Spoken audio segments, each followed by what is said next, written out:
안녕하십니까. 고려대학교 윤성식 교수입니다. 코로나19로 주식시장이 대폭락하였을 때 지금처럼 주식시장이 금방 회복할 줄은 몰랐습니다. 주식시장은 코로나19 이후 1년 동안 사상 최대의 활황을 보였습니다. 어떻게 된 일일까요? 향후 또 어떻게 될까요? 주식시장이 코로나19로 대폭락하였을 때 사람들은 상당 기간 동안 침체를 겪은 뒤에 백신이 개발되면 그때서야 비로소 주식시장이 회복하리라 전망했습니다. 뜻밖에도 주식시장은 금방 회복되었고 더 어처구니 없는 것은 코로나19 이전보다 더 높은 수준으로 상승했다는 사실입니다. 미국 주식시장도 그렇고 대한민국 주식시장도 그렇습니다. 최근 인플레 우려로 대폭 하락할 가능성도 있으니 어찌되었건 한국 코스피 지수가 대망의 3천을 넘었습니다. 여당으로서는 3천을 넘기고 싶었을 것입니다. 문재인 대통령이 그런 소망을 과거에 이야기했을 때 야당은 이를 강하게 비아냥거렸습니다. 뜻밖에도 코로나19로 인하여 지수가 가뿐히 3천을 돌파했습니다. 코로나19 이전에 비하여 경제에 도대체 무슨 일이 일어났기에 오히려 주가가 더 상승한 것일까요? 가장 큰 이유로는 각국에서 경기를 살리기 위해 돈을 푼 결과 발생한 과잉 유동성을 들고 있습니다. 돈 가치가 하락하니 주식이라도 사두자는 투자자의 전략이라는 해석입니다. 이 말은 분명 일리가 있습니다. 하지만 최근 주가가 하락하자 과잉 유동성으로 인한 인플레 때문이라고 합니다. 주가가 상승해도 과잉 유동성 때문이라고 하더니 그게 또 하락의 원인이라고 합니다.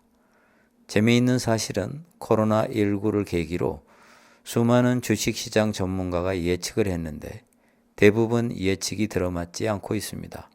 과잉 유동성은 새로운 현상도 아닌데 왜 전문가의 예측이 틀리고 있을까요?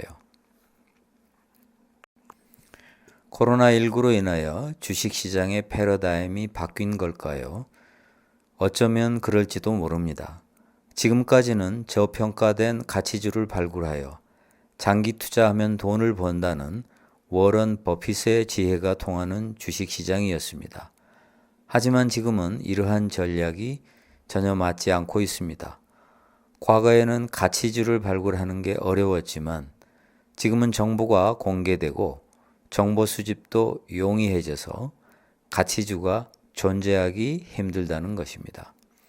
즉 금방 사람들이 알아보고 투자를 하기 때문에 저평가된 주식이 드물다는 이야기입니다. 2020년에 가장 폭등한 주식의 하나는 테슬라입니다. 테슬라를 자동차 회사로 이해하면 주가가 미친 주가이고 거품이 잔뜩 끼어 있는 주식입니다. 테슬라를 새로운 플랫폼을 구축하는 게임 체인징 기업으로 이해하면 앞으로도 상승 여력이 있는 주식입니다. 테슬라의 시가총액은 전 세계 거대 자동차 기업의 시가총액을 합친 것보다 더 높습니다. 언론 보도를 보면 테슬라의 자율주행 기능이 다른 기업의 자율주행 기능에 비추어 결코 낮지 않거나 오히려 열등하다고 이해하기 쉽습니다. 언론 보도는 테슬라의 자율주행 기능을 잘못 이해하고 있습니다. 언론 보도만이 아니라 자율주행 평가도 잘못 조사되고 있습니다. 테슬라의 자율주행 기능은 그 어떤 다른 자율주행 기능보다 뛰어납니다. 앞으로 자율주행 기능이 본격적인 경쟁을 하게 되면 테슬라의 앞선 수준을 따라잡기 힘들 것입니다. 다른 기업의 자율주행 기능은 제한된 조건에서만 우수할 뿐 범용적이지 않습니다. 예를 들어 특정 도시에서만 잘 작동하는데 장소를 옮기면 성능이 떨어집니다. 우리는 전기차에 이어서 테슬라를 구입하는 게 아니라 자율주행 기능이 필요해서 테슬라를 구입하게 될지도 모릅니다. 테슬라의 자율주행 기능은 전 세계 어디에서나 금방 적용될 수 있지만 다른 기업의 자율주행 기능은 일정한 장소에서만, 일정한 제약 속에서만 잘 작동할 뿐입니다. 테슬라는 컴퓨터화된 자동차입니다. 안드로이드도 아니고 애플의 운영체제도 아닌 독자적인 운영체제를 만들어 사용하고 있습니다. 테슬라 운전자는 자율주행을 하며 각종 음악, 영화, 게임, 오락을 즐기게 될 것입니다. 쇼핑도 아주 편리하게 할 수 있습니다. 테슬라 운전자의 운전 습관은 모두 컴퓨터에 의해 기록되어 전송될 수 있습니다. 자동차 보험 회사는 운전자의 운전 습관에 맞춰 보험 서비스를 제공한다면 수익성을 극대화할 수 있습니다. 이러한 꿈의 보험 서비스가 테슬라에 의해 가능합니다. 테슬라가 여행사 사업에 뛰어들 수도 있습니다. 자동차 여행하는 사람이 테슬라를 이용해서 호텔 예약을 하는 게 가장 편하지 않을까요? 테슬라가 진입할 수 있는 사업 분야는 무궁무진합니다. 어쩌면 아마존의 사업 영역을 침식할 수도 있습니다. 아마존은 과거에 손실을 기록했을 때도 주가가 높아 거품 논쟁이 일었습니다. 그러나 그런 의문을 딛고 최고의 주식으로 등극했습니다. 투자자는 아마존에 대한 기억이 있습니다. 성장 가능성이 높은 테슬라에 투자하면 아마존처럼 높은 수익률을 기록할 것이라는 신념이 테슬라 투자자를 지배합니다. 어떻게 보면 테슬라 주식에 대한 투자는 종교와 같다고 볼 수도 있습니다. 테슬라만이 아니라 주식시장에는 테슬라와 비슷한 성장주를 찾아다니는 투자자로 넘칩니다. 미국에서는 투자 시장에서 적극적으로 투자하는 이러한 젊은 투자자를 로빈 후드라고 부릅니다. 한국에서 동학개미, 서학개미라고 부르듯이 미국에서는 로빈 후드라고 부릅니다. 이들이 사용하는 앱이 로빈 후드 앱이기 때문입니다. 로빈 후드 앱은 주식 거래에 따른 수수료가 없습니다. 따라서 매우 저렴한 비용으로 주식 거래를 할 수 있습니다. 로빈 후드 앱의 가입국의 절반은 생애 처음으로 주식 투자를 시작한 사람입니다. 이들은 인터넷으로 주식 시장에 대한 정보를 얻습니다. 이들은 단기 투자를 선호하기 때문에 가치주를 발굴하여 장기 투자하라는 기존의 투자 전략과 다릅니다. 이들은 끊임없이 주식을 옮겨 다니면서 투자를 합니다. 2021년 2월 27일 현재 인플레 우려로 인하여 주식시장이 하락하였지만 대폭 하락한다고 하더라도 이들 젊은 개미 투자자들은 다수가 주식시장을 떠나지 않을 거라고 설문조사에서 답변하였습니다.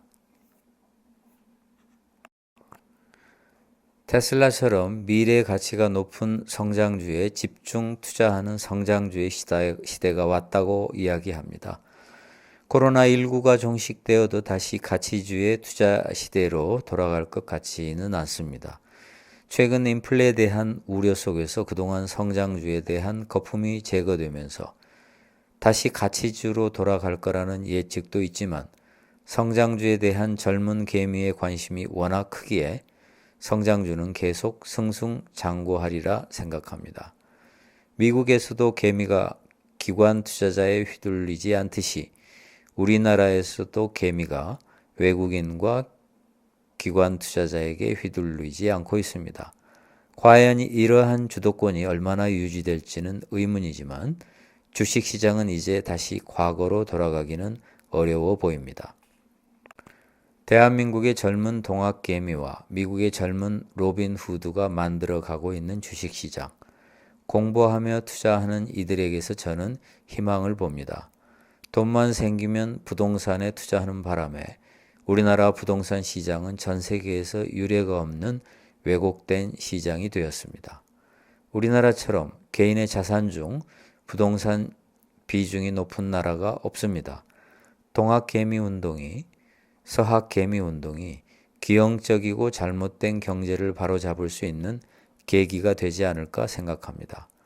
물론 정부가 주식시장을 장려하고 육성해야 합니다. 건전하고 활성화된 주식시장의 육성을 위해서 더 중요한 게 있습니다. 테슬라 같은 성장주는 언제든지 폭락 위험성이 있습니다. 많은 사람의 전망대로 제2의 아마존이 될 수도 있습니다. 따라서 투자자는 폭락 위험성에 대비한 분산 투자 등의 대책을 강구해야 합니다. 주식시장에서 큰 손실을 보고 다시는 주식시장에 발을 들여놓지 않겠다고 맹세하고 주식시장을 떠나는 개인 투자자는 결국 또 부동산에 몰빵하고 우리 경제는 다시 왜곡됩니다. 과거로 돌아갈 수 없는 주식시장, 이제는 부동산 아닌 투자 대안도 생각하며 경제 생활을 하는 게 좋지 않을까요? 저는 고려대학교 윤성식 교수입니다. 구독해 주셔서 감사합니다.